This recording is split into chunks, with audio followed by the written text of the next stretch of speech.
রাজনীতিতে যে যত মিথ্যে কথা বলবে সে তত বড় নেতা, যে যত অন্যায় করবে সে তত বড় নেতা। বুধবার হাওড়ার পাঁচলার এক নির্বাচনী জনসভায় এসে ওই মন্তব্য করেন মিঠুন চক্রবর্তী।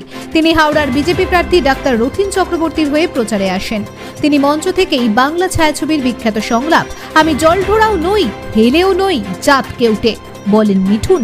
এই জনসভায় বিজেপি সমর্থক ও সাধারণ মানুষের উচ্ছ্বাস ছিল চোখে পড়ার মতো।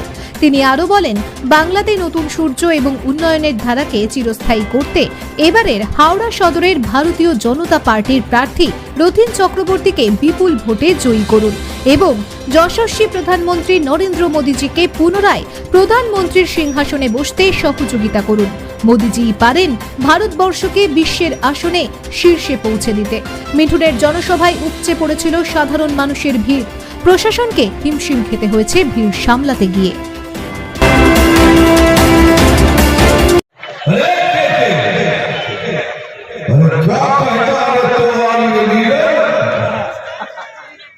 हमको राजनीति सिखाना चाहता है।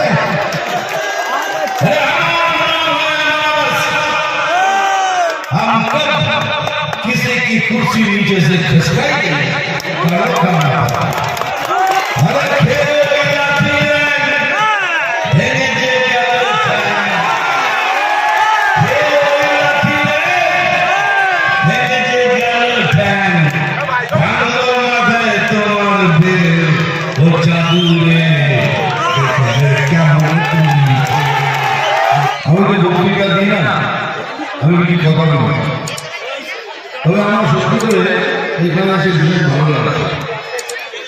আপনারা সত্যি করে যদি শুনতে চান আপনারা ভালো করে শুনতে চান।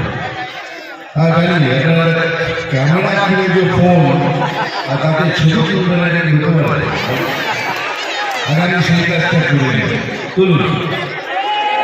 আপনারা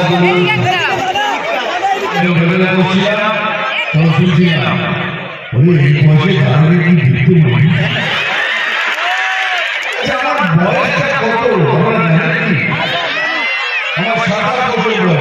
বলছি বিজেপি যোগ করুন, বিজেপিকে ভোট দিন, রথীন দাকে ভোট দিন। আমি কথা দিচ্ছি আমরা সবাই একটা নতুন বাংলা উপহার দেবো। এটাই হলো মোদী গ্যারান্টি। अरे कितना खाओगे तुम लोग? 2,30,000 कोटी টাকা রিজার্ভ কি বাবা কিন্তু দেবে না।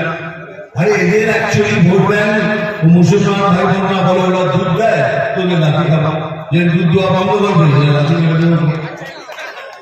এদের ভোট ব্যাংক হলো কারাপশন, দুর্নীতি। আজ দুর্নীতি শেষ, এ সরকারও শেষ। ওই আমাদের গড়াই বাংলা আজ কেন হয়ে গেল কাংলা?